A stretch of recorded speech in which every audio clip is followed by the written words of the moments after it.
a gente vai ouvir a Via Uno, como a Via Uno apresenta a sua transição estratégica de fabricante para uma operação B2C consolidada, integrando varejo físico e e-commerce.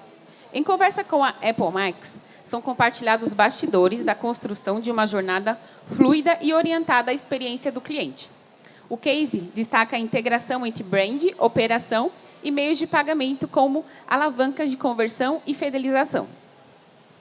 Para falar sobre B2B ao D2C, como a Via Uno conectou força de marca física e digital como experiência omnichannel, convidamos ela que é gerente de contas estratégicas da Apple Max, lidera uma carteira de empreendedores digitais de diversos segmentos, conectando performance, segurança e eficiência operacional. Destaca-se pela alta taxa de aprovação em antifraude, contribuindo para a escalabilidade de receita com previsibilidade. Por favor, Mariana Níquel, pode subir. Bom dia, bom dia. Bom dia. Boa tarde. Alguém já almoçou aqui? Não? Bom dia. Também convidamos ele, que é especialista em marketing digital e gestão de e-commerce, com sólida atuação em performance, growth e inteligência de dados. Ao longo de sua carreira, liderou projetos para marcas como Google Brasil, Ambev, Cravo e Canela e Lança Perfume. Atualmente é chefe Digital Officer na Via Uno, onde lidera a transformação digital da marca e a expansão de sua operação online. Por favor, Regis, ele pode subir. O palco é de vocês. Olá, bom dia. Bem, obrigado. Bom dia, pessoal. Começando aqui o nosso bate-papo. Então, só contextualizando para vocês, hoje o Regis ele é gestor de várias marcas, né, focadas em e-commerce. E aí a gente vai ter um bate-papo aqui para entender como ele está fazendo essa gestão de diversos canais. E a gente trouxe o case da Via Uno, que é uma marca muito forte, muito expressiva no sul do Brasil e vende em diversas lojas, como Paquetá, Gaston, que alguns de vocês devem conhecer. E aí a gente vai começar conversando sobre qual foi o gatilho estratégico, o start que deu na cabeça de vocês de deixar de vender somente B2B para multimarcas e tracionar o e-commerce. O que aconteceu no mercado para vocês começarem a fazer isso? Bom, Mari, primeiro eu gostaria de saber quem aí é indústria, quem é do universo de moda aí, só para entender um pouquinho. Então, vocês devem entender um pouquinho do processo, né, de uma indústria, que é bem complicado, bem burocrático, né, e tem toda aquela cabeça dos gestores mais antigos, né, de que o digital não funciona, enfim, né, que é complicado, né, que vai concorrer com as multimarcas, né, enfim, então é bem complexo, mas esse gatilho surgiu mais da questão das consumidoras, né, pedindo a marca pelo Instagram e também por um parceiro, né, da própria Via Uno, que é a Netshoes, né, que hoje é um dos principais players que vende Via Uno, né.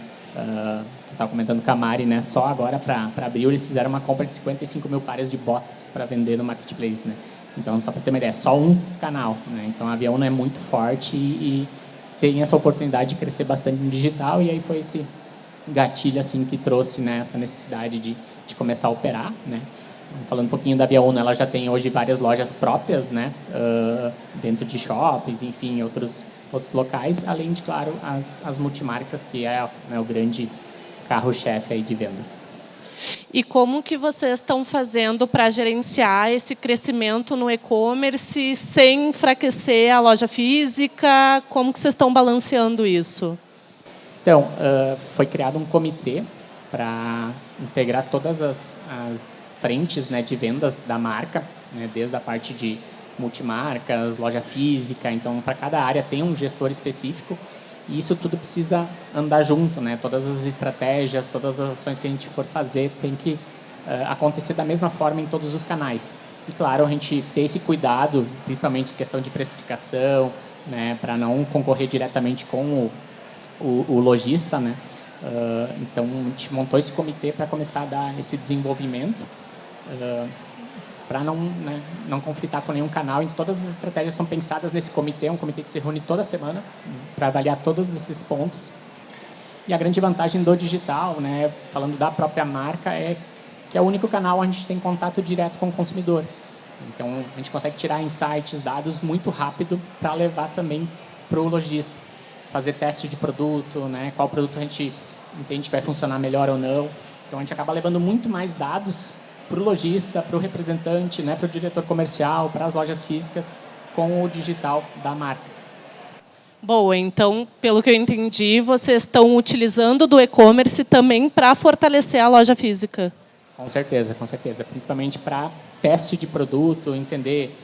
porque o consumidor, se ele vai comprar numa loja física, ou da própria marca, ou multimarca, se ele prova o produto, dá algum problema, ele vai para a loja. Ele passa essa informação para a loja.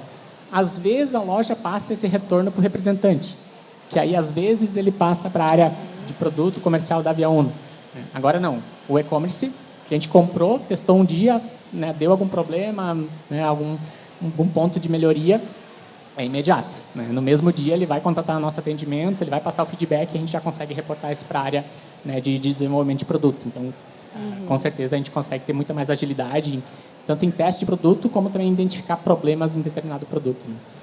Boa. A gente sabe que, na verdade, quem manda no nosso e-commerce é o consumidor final, né? A Epimax, ela teve na NRF e uma coisa que a gente ouviu muito lá é a experiência de compra e entender também o meio de pagamento como parte dessa experiência. Então, antes a gente olhava para toda uma experiência de compra do nosso cliente final e o pagamento como uma parte separada. Mas o que a gente não pensava antigamente é que muitas pessoas deixam de comprar justamente por conta da dificuldade na hora do pagamento, inserir os dados do cartão e tudo mais. Então, como que vocês vêm pensando essa experiência de compra por parte do consumidor? Tem alguma regra de ouro, alguma coisa do tipo? Então, falando principalmente da consumidora Via Uno, né, a gente tem uma faixa bem grande de idades, mas a idade maior é uma idade um pouco mais velha, né? Então a gente precisa facilitar ao máximo essa compra para a consumidora. E aí também ter essa transparência toda na hora de finalizar a compra, né? Então, essa parceria, principalmente com a Epimax, né, foi em relação a isso, a gente ter um checkout super fluido, super fácil, né, de conclusão. Como também a gente usa muito para a venda, né, através do WhatsApp, a gente já passa o link, né, então consegue facilitar esse caminho para a consumidora, né, que ela tem dificuldades em comprar, né, porque é uma consumidora um pouco mais velha, né, então ela precisa ter esse suporte, precisa ter esse apoio, né, e se sentir à vontade, né, bem transparente para poder finalizar a compra. Né. Boa. Voltando ali no que a gente estava conversando antes, em relação a indicadores, quais os principais indicadores que tu olha hoje na tua operação, quais influenciam diretamente no e-commerce, quais a gente consegue levar para o varejo, qual o teu principal indicador e o que tu considera que impacta diretamente na satisfação do cliente ou na conversão de compra de vocês? Bom, são vários, né, KPIs que a gente acompanha, mas, obviamente, entre os principais, né, com certeza, é a rentabilidade do negócio, né, mas a gente tem também toda a parte de retorno sobre os investimentos, a taxa de NPS, onde a gente avalia atendimento, avalia retorno do cliente, a taxa de aprovação dos pagamentos, né, hoje é um grande diferencial que a gente vê, que a gente conseguiu ajustar dentro da estrutura. Hoje, nossa taxa de aprovação, para você ter uma ideia, bate 96%. Então, 96% das pessoas que vai, né, finalizar uma compra, ela acaba fechando. Então, isso, se a gente for olhar nível de mercado, fica na faixa aí de 80%, 85%, em média, né? E hoje a gente consegue chegar em 96%.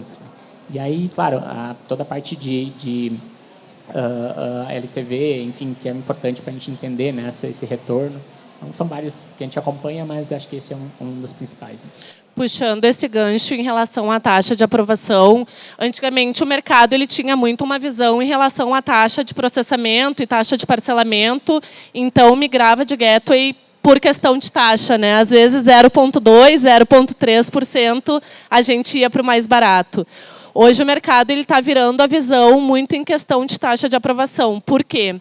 Eu estou pegando lá minha taxa de processamento e parcelamento 0,2% mais barato, mas, em compensação, eu estou tendo uma taxa de aprovação de 80%. É muito mais vantajoso, quando a gente fala de números e dados reais, eu pagar, às vezes, 1% a mais e ter uma taxa de aprovação de 96%, porque o meu faturamento vai cobrir essa taxa de processamento que eu achava que eu estava economizando. E não só isso, né? Eu estou deixando de fazer aquela venda quando entra ali um cliente legítimo no site, coloca todos os dados dele e a inteligência artificial ela vai lá, ela analisa os dados desse consumidor, ela não consegue entender o padrão de comportamento daquele consumidor e ela recusa aquela compra dele, um comprador legítimo.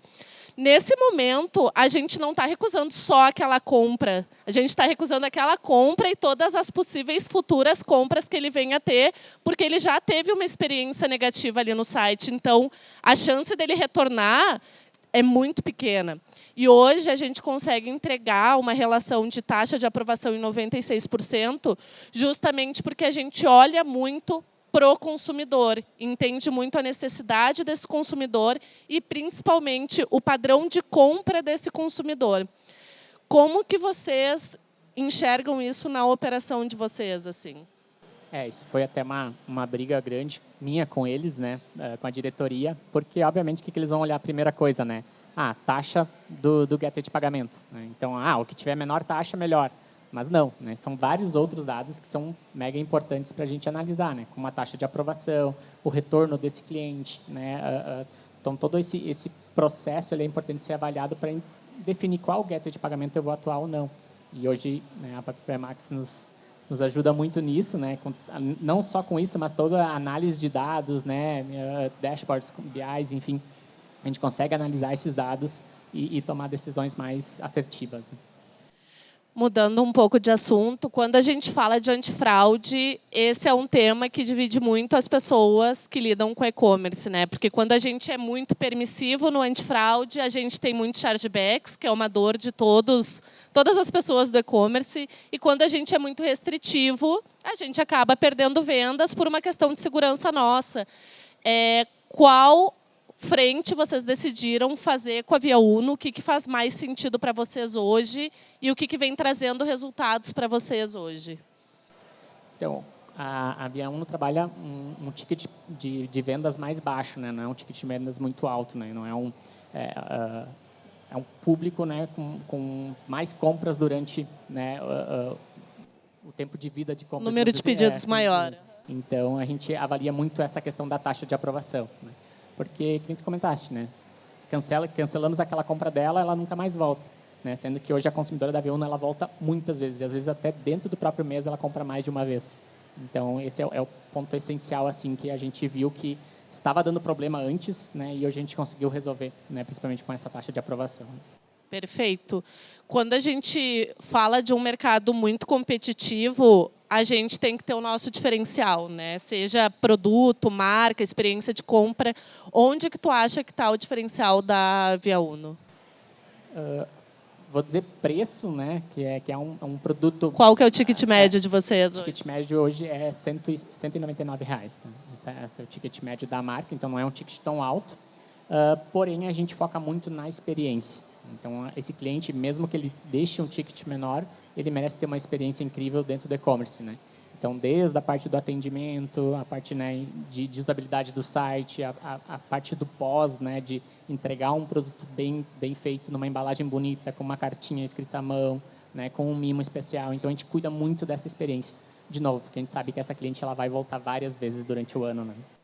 E como que tu enxerga o futuro, assim, um fortalecimento em relação ao e-commerce, o varejo?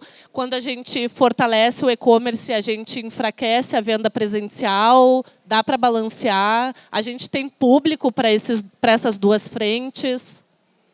Com certeza tem para as duas frentes, né? De novo, é só reforçar ambos os canais e entender onde que eu atuo e de que forma eu atuo em cada um, mas sempre integrado, né, com as mesmas estratégias, né, sempre pensando na consumidora, que se ela comprar no e-commerce, for retirar na loja, se ela comprar na loja, enfim, e depois puxar um atendimento através da equipe do e-commerce, ela precisa ser atendida da mesma forma, né, ter essa unificação de dados também para a gente conseguir rastrear, né, essa cliente, em algum momento ela comprou na loja física, depois ela foi para o e-commerce, enfim, a gente conseguir rastrear tudo isso e atender ela da melhor forma, independente do canal que ela tiver. E ambos os canais, um ajuda o outro, né? Principalmente a gente podendo extrair esses dados, né? Entender questão de produto, né? Ticket médio, perfil da consumidora. Então, hoje a gente consegue extrair todos esses dados, tanto da loja física como da online, né? Como também a gente estuda muito as vendas realizadas as multimarcas, né? E aí entender, né, que eu sempre brinco, né, não sei se alguém é representante aqui, né, mas o representante, ele, né, quando ele vai para uma multimarca, ele precisa levar uma mala de produtos que ele quer oferecer. E tem um leque muito grande de opções, mas ele acaba sempre escolhendo os que ele entende que funcionam melhor ou que ele mais gosta. Aí acaba limitando um pouco essa venda. E o e-commerce não, a gente já consegue trazer muito mais opções, né, muito mais quantidade de produtos diferentes que a gente consegue exibir e aí testar. Se funciona no e-commerce, a gente reforça para eles. Olha só, esse mês vocês venderam né, esses itens aqui, esses produtos aqui. Por que vocês não venderam esses aqui, que no e-commerce vendeu super bem? Vocês não ofereceram para o cliente não quis, né, o que falta para vocês vender? Né? Porque, querendo ou não, foi feito todo um desenvolvimento de produto. Né, mas forma, o perfil do consumidor é o mesmo, tanto no varejo quanto no e-commerce? É o mesmo. Vocês não têm um perfil de consumidor mais jovem no e-commerce, por exemplo? Não, é muito parecido. Mais. Entendi. E hoje, falando um pouquinho sobre pagamento, né, já está perto de encerrar, tu entende a parte de pagamento como parte da experiência do consumidor? Ou o que te faz permanecer na AppMax? Ou o que te faz pensar para ir para outro lugar? Que tu não está pensando nisso, tu não vai. Mas o que tu entende disso, assim?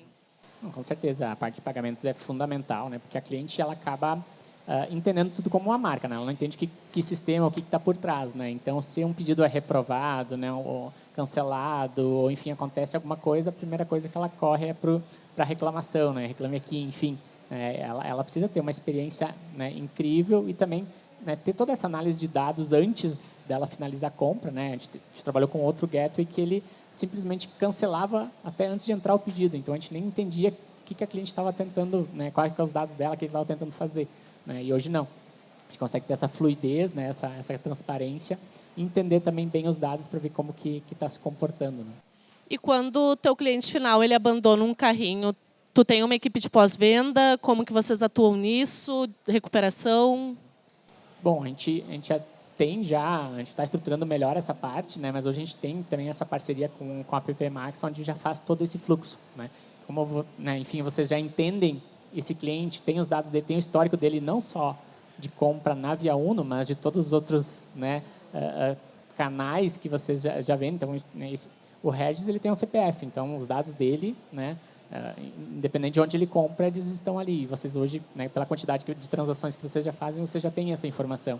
Então, consegue analisar esse histórico desse cliente para, né, enfim, aprovar ou não esse pedido. E a gente nota isso também dentro da parte de performance, né, quando a gente vai atuar para dentro das campanhas. Né, porque o algoritmo é aquela coisa. O algoritmo entende, a pessoa fez uma compra, ele começa a pegar os dados de quem comprou e busca pessoas iguais a ela. Né? Então, se eu tenho muitas compras e muitos cancelamentos, para ele entende que foi uma compra. Né? E ele acaba sujando, poluindo esses dados e trazendo cada vez mais pessoas que digamos assim, estão querendo fazer uma fraude, que não são do perfil. Então, quanto maior a nossa taxa de aprovação num gateway de pagamento, também maior o dado, né, a experiência desse algoritmo dentro das campanhas de Google, de Meta, enfim. Então, de novo, não é só gateway de pagamento, impacta em tudo. Né? É muito importante reforçar essa parte, porque quando a gente fala de abandono de carrinho, muitas vezes os gestores de e-commerce eles entendem que aquela pessoa está abandonando o carrinho porque ela perdeu o interesse no produto ou porque ela achou caro e aí vão lá e spamam um e-mail, uma mensagem qualquer com um desconto aleatório que não vai levar aquele cliente final a comprar esse produto. O que a gente faz por ter esse histórico de compras? A gente estuda o comportamento, o padrão de comportamento desse consumidor final e entende. O Regis entrou meio-dia no site, abandonou ali um sapato e não finalizou essa compra. Por muitas vezes, não adianta de nada eu spamar uma mensagem para ele meio-dia. Porque meio-dia, sei lá, é o horário de intervalo dele e ele só olha. Com o nosso histórico, a gente consegue entender que, sei lá, 90% das compras que ele faz acontecem às 8 da noite, que é o horário que ele chega em casa. Ou acontecem no dia 5, que é quando o cartão vira. Então, existem muitos fatores que levam o consumidor final a não concluírem uma compra, e o histórico de compra deles nos dá esses dados, e aí a gente faz uma recuperação de carrinho personalizada para aquele cliente, que nos leva a ter uma taxa de conversão muito maior do que eu ficar disparando vários e-mails e dizendo: você deixou tal produto, volte e compre. Cara, às vezes ele não comprou porque ele não estava com tempo para comprar, ele só entrou para olhar mesmo. E o padrão de comportamento dele é comprar às 8 da noite. Então, faz muito mais sentido eu mandar uma mensagem para o Regis às 8 da noite, avisando que o produto está no carrinho e que aquele é o momento de comprar. E, por muitas vezes, esse consumidor final ele compra sem nenhum tipo de desconto, porque ele só tinha esquecido do produto lá. Então, cada vez mais, a personalização do atendimento, da abordagem com o cliente final, vem entregando maiores resultados. Nosso tempo está acabando. Quer falar alguma coisa para finalizar? Não, acho que é isso mesmo, né? A gente fala muito de dados, informações, né? E hoje se tem tudo, né? Graças às tecnologias que a gente tem, mas poucas empresas usam da forma correta, e às vezes nem usam, né? Então, como comentaste, é um ponto fundamental, né? Cada vez mais entender qual que é o momento exato de compra, né, do consumidor, e aí fazer um disparo personalizado para ele. Não em massa, né? Em massa é mais custo, é mais rejeição, sem retorno, né? Não, e tu acaba por muitas vezes afastando aquele consumidor final, porque ninguém gosta de ficar recebendo mensagem, chamada, e-mail aleatório, dizendo, sei lá, às vezes a gente coloca até uma mensagem, meu Deus, muito importante, e na verdade não é nada. Então, quanto mais personalizado for, melhor. Nem tu comentaste, né? De novo, olhando muito para a margem, para o resultado do e-commerce, que a gente sabe que é cada vez mais difícil. Então, para que ficar mandando mensagem de cupom de desconto, promoção, desconto, se às vezes é só mandar no momento certo, né? Isso aí. Obrigada. Obrigado. Salva de palmas, pessoal. Alguém tem alguma pergunta? Quer aproveitar? Eu queria só comentar que eu amo esse tratamento que vocês dão lá pro falso negativo. Eu acho que é o que faz a diferença lá no fim do mês, quando a gente olha para a compra e vê que tem lá um cliente que não é só isso que vocês falaram, né? Não é um pagamento recusado. É uma experiência que foi afetada e esse cliente pode nunca voltar por causa dessa má experiência que ele teve, né? Bem, vou chamar a Maria para entregar o troféu para vocês. Mais uma vez, muito obrigado pela participação. Obrigado.